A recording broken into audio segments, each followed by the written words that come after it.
Good day, sir, and good day, everyone. This is an educational use only.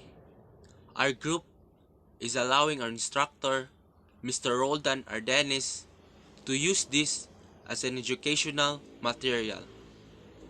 So I am Cadet Baron Ken P. Apuda, and we are the Group 4, which is tasked to report the global demography, global migration, and global citizenship.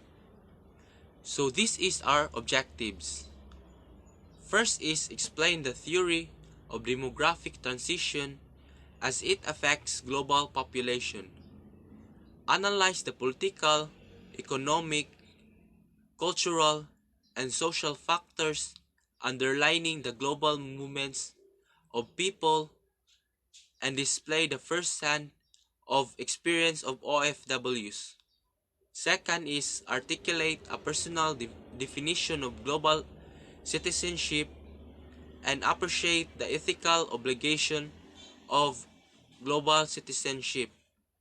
Third is what is global migration in contemporary world.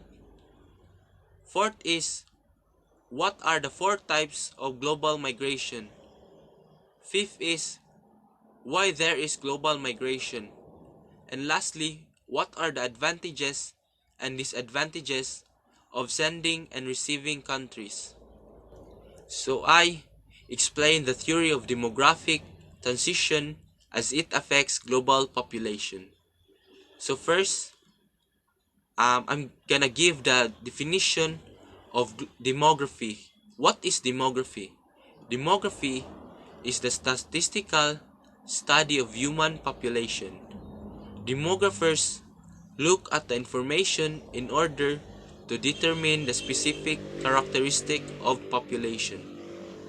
Demographic transition theory describes four stages of population growth following patterns that connect birth and death rates with stages in the industrial development. Demographic transition theory suggests that population growth along predictable 5 stages model. In stage 1, pre-industrial society, death rates and birth rates are high and roughly balanced. Population growth is very typically slow and constrained by available food supply. So in this stage 1, which means that death rates and birth rates are constantly high and population is low because of lack of food supplies available. In stages 2, that the developing country and death rates drop rapidly due to improvements in food supply and sanitation, which increase lifespan and reduces disease. So in this stage, the death rates gets low and the lifespan gets increased because of the food supply discovered in a healthy way so that the people will get live longer. So in stage 3, population growth begins in level of, so which means that the population is always increasing because of the the demographic transition. In stage 4, birth rates and death rates are both low. In stage 5, only some theories acknowledge. In stage others recognize only 4. Fertility rates transition either below replacement or above replacement. In stage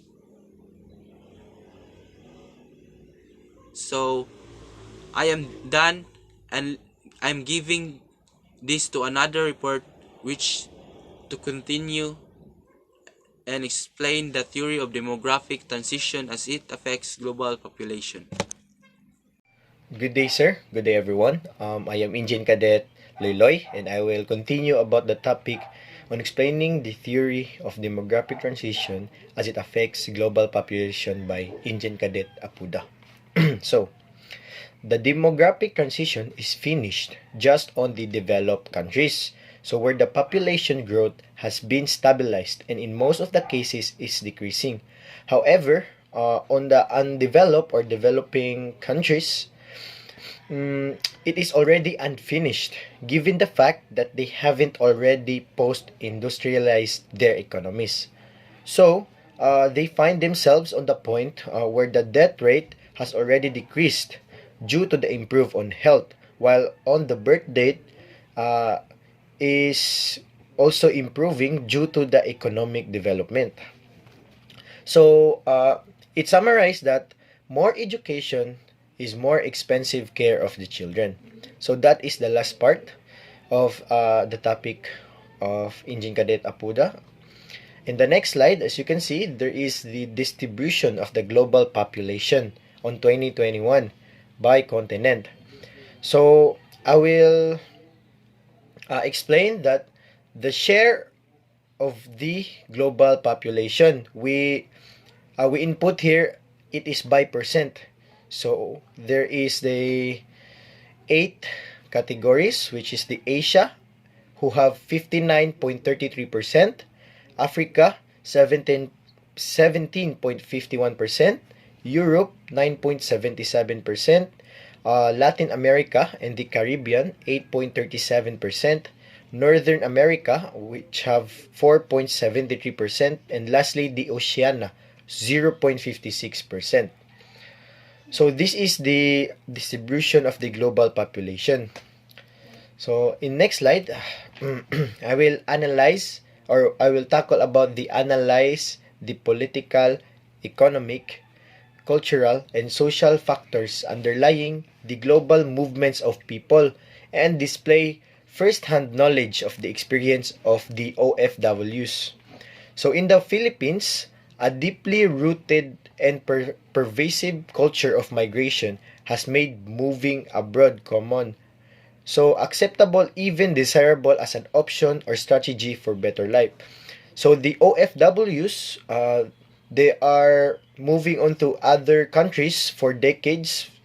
There are many Filipinos who want to work abroad because of the benefits and the financial problems and the money. So for decades, sizable numbers of Filipino have left home in search of permanent settlement and temporary work overseas. So today, more than 10 million Filipinos, or about 10% of the population, are working on living abroad.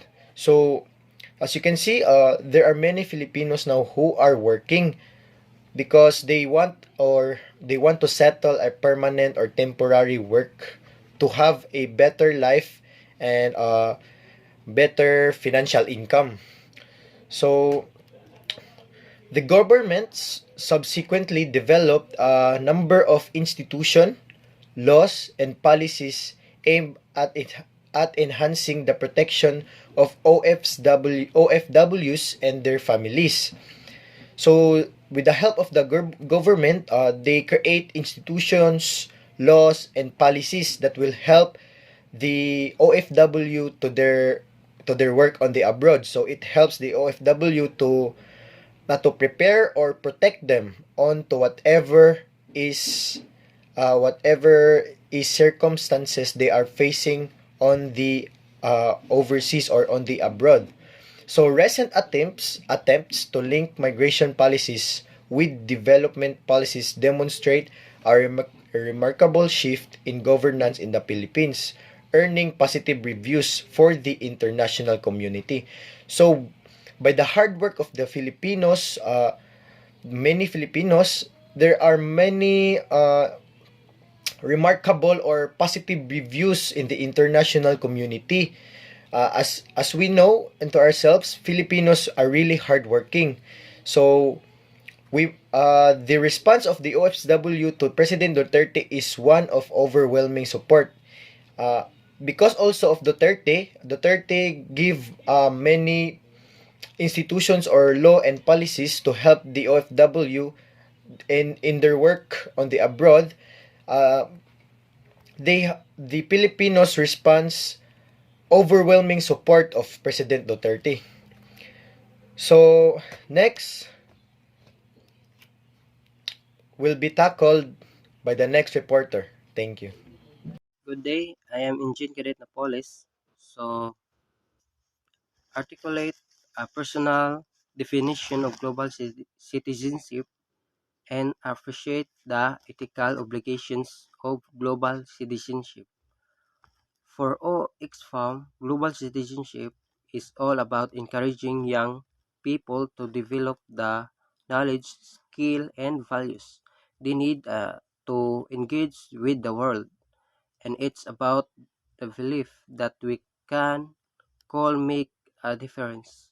But in our articulated definition, a global citizen is someone who is aware of the understand the wider world and their place in it. They take an active role in their community and work with others to make our planet more peaceful, sustainable, and fair. Articulate a personal definition of global citizenship and appreciate the ethical obligations of global citizenship. Global citizens see themselves as part of world community.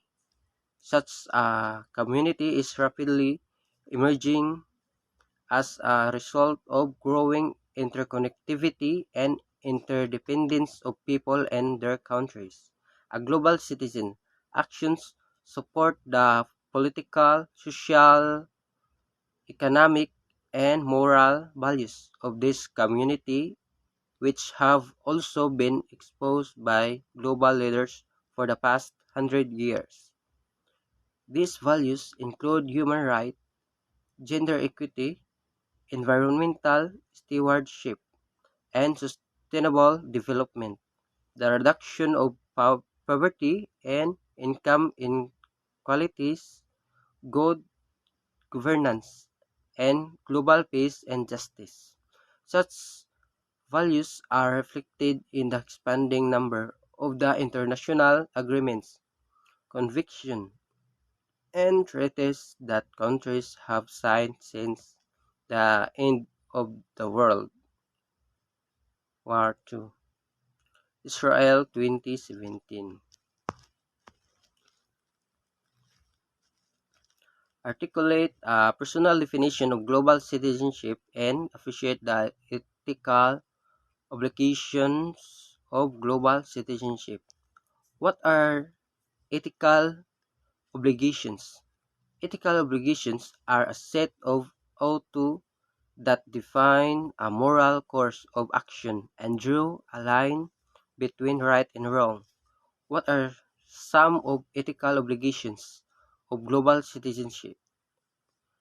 Ethics of global citizenship are the principles which help citizens overcome these problems. Building rapport with one another, maintaining peace and stability, and realizing justice and equality among people from different cultures. What are the four main parts of global citizenship? Global citizenship is the idea that everyone is part of a worldwide community. There are four parts, including civic responsibilities, cultural awareness, environment, and global economy.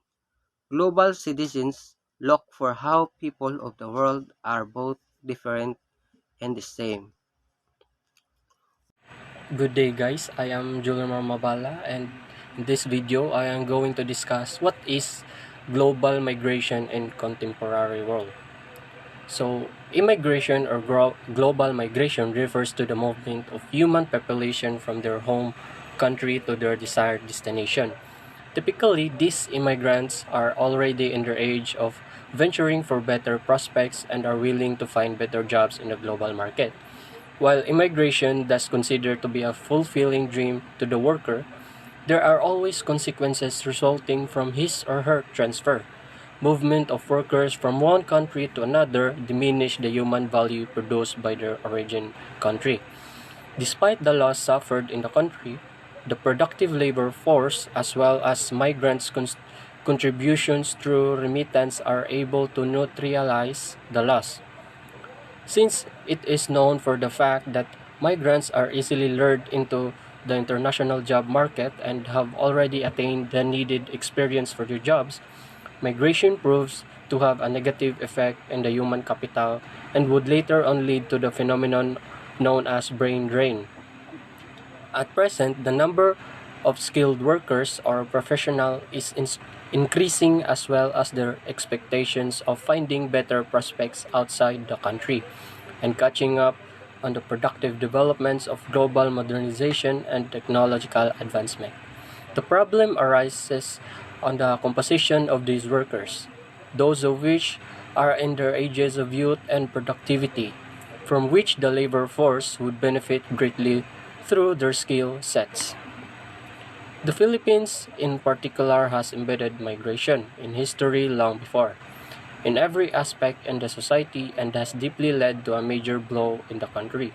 By understanding the history of migration in the Philippines, the effects of migration can easily be identified and why people would opt to go abroad for better pastures.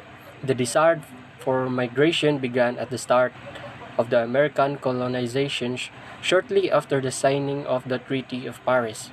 Filipino workers began traveling to Hawaii on December 20, 1906 as farmers of sugarcane and pineapple plantations. Following this voyage, many Filipino workers followed, and those that remained in Hawaii went to the American soil to have better prospects on agriculture. Moving from one place to another is protected human right. Human beings have always moved from one place to another. The freedom to move is so precious that it is a protected human right. Immigration is when a person freely chooses to move to one place. Migration has been a part of the human history since its very beginning. People have migrated from one continent to the other, from country to country, or inside the same country. Even though the 21st century has been called the age of migration, migration is certainly not a recent phenomenon.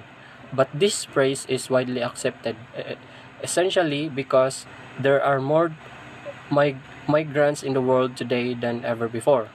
About 244 million international migrants in 2015, but it is very important to emphasize that the number of the world population is the highest in the history too, with 75 million in 2016, so it might not be surprising that there are more migrants in the world as well. The overall number of international migrants has increased in the last few years, millions in the present. That means that if international migrants live in the country, they will constitute the fifth most populous country in the world, after China, India, USA, and Indonesia. What might be more notable is that the proportion of international migrants has not changed significantly since 1985, at around 3%.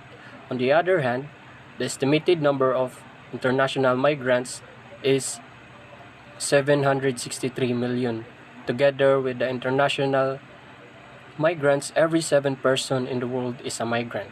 United Nations Population Division, or UNDP, in 2013, United Nations or UN in 2016, International Organization for Migration, or IOM, in 2016. In general, it is expected that the number of international migrants worldwide will increase in the future, and the major drivers of migration will be demographic factors, economic disparities, and environmental changes. So, a good day everyone. I am Injen Cadet Kansan Shoken, and I'm going to discuss the under of the 4 types of global migration. So, I will give the two migration, which is the modern and the labor migration.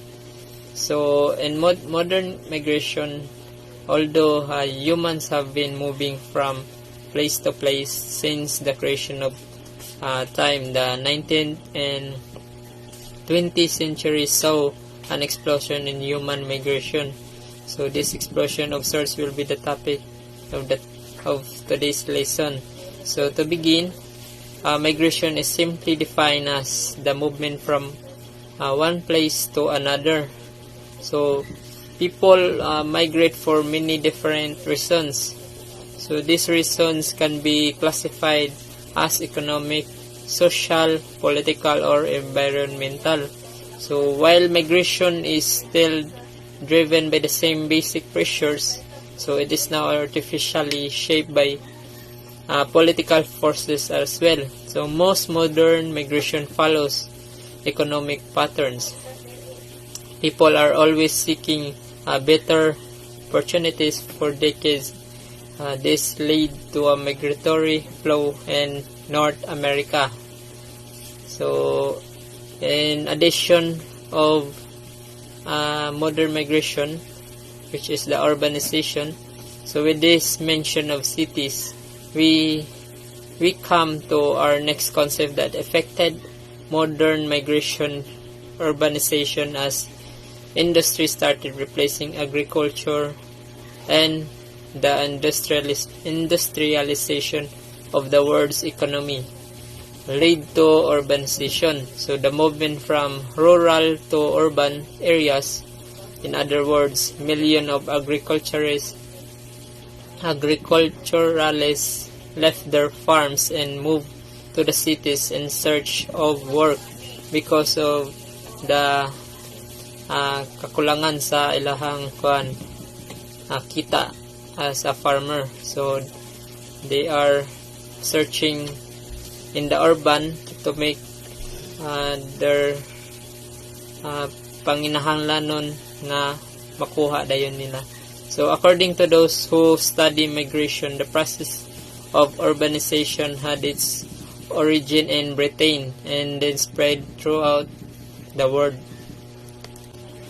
Labor migration. So we'll kick things off with labor migration can be quickly explained as people moving from their home regions by searching of employment. So when discussing labor migration, the example usually given is the massive influx of Irish immigrants into the United States during 19th century, being devastated by the infamous potato famine. So the story of the potato famine between 1845 and 1855, more than 1.5 million adults and children left Ireland to seek refuge in America. So most were desperately poor and many were suffering from starvation and disease. They left because disease had devastated Ireland.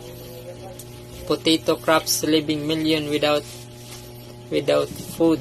So the farmers of Ireland came to America's shore looking for employment in the towns and cities of more industrialized United States. So labor migration also represents the movement of individuals from one country to another with the purpose of seeking work, of responding to recruitment drives in another country. However, in labor migration, it is possible to identify the two types of migrants, so highly skilled labor and the unskilled low-wage labor. That's all. Good day everyone, I'm Engine Cadet Mark Jimenez and I will tackle about two types of migrants. So the two types of migrants are skilled worker and unskilled labor. So what is skilled labor? Skilled labor refers to labor that requires workers who have a specialized training or a learned skill set to perform the work. These workers can be either blue-collar or white-collar workers with varied levels of training or education. Very highly skilled workers may fall under the category of professionals rather than skilled labor, such as doctors and lawyers. There are some examples of labor.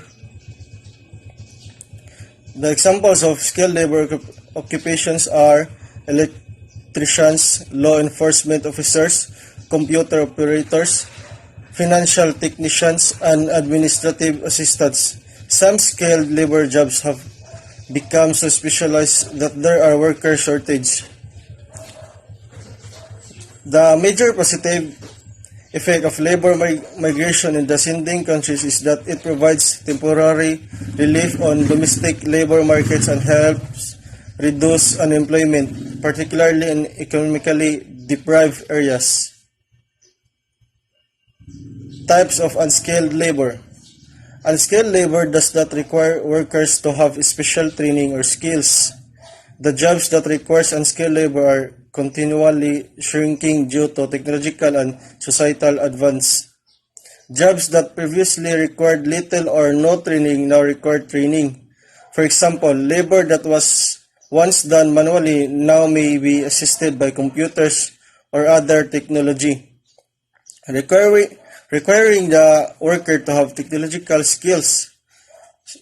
So, nasa ni sa example. So, the examples of unskilled labor occupations generally include farm laborers, grocery clerks, hotel maids, and general cleaners and sweepers. While these jobs are considered unskilled, each requires a degree of skill on job. Farm laborers must operate precise machinery. Maids have a specific set of tasks to perform an inventory management responsibility, while grocery clerks must manage money and learn how to stock shelves properly. So there are positive and negative impacts of migration. Migration can bring positive and disadvantages to the country, which is losing people and also to the host country. So the advantages for these migrants are more prepared to take on low-paid, low-skilled jobs. And the disadvantages, disagreements between different religions and cultures. Migration helps in improving the quality of life people. It helps to improve social life of people as they learn about new culture, customs, and languages, which helps to improve brotherhood among people. Migration of skilled workers leads to a greater economic growth of region. Good afternoon, sir. Good afternoon, classmates. I am Engine Cadet Jonas Mios, and I am here to present about my topic. My topic is all about the continuation of Mark Jimenez's report. It's all about global migration. Forced migration. A person subject to a migratory movement in which an element of coercion exists, including threats to life and livelihood, whether arising from natural or man-made causes. Let's for example, movements of refugees and internally displaced persons, as well as people displaced by natural or environmental disasters, chemical or nuclear disasters, famine or development projects. Forced migration can result from a range of circumstances. It is usually the result of sudden life-threatening events, such as war or famine. For example, the recent Syrian crisis has resulted in more than 4.5 million registered refugees fleeing the country. Next is the international retirement migration. What is the meaning of this? The notion of international retirement migration, or IRM, was originally defined in reference to retirees living in Northern European countries who decided to move to Mediterranean Europe, considering individuals that have migrated both before and after retirement. According to Williams and King in 2000, IRM is an outcome of various factors, but the main influences have been increased longevity and reduction in retirement age. The duration of retirement has increased to 20 to 25 years, and the older people are healthier and more physically able than ever before. This combined with the growth in international travel for employment and tourism, resulting in increased knowledge of foreign places, as well as increased life learnings, has facilitated IRM, according to Williams in 1997.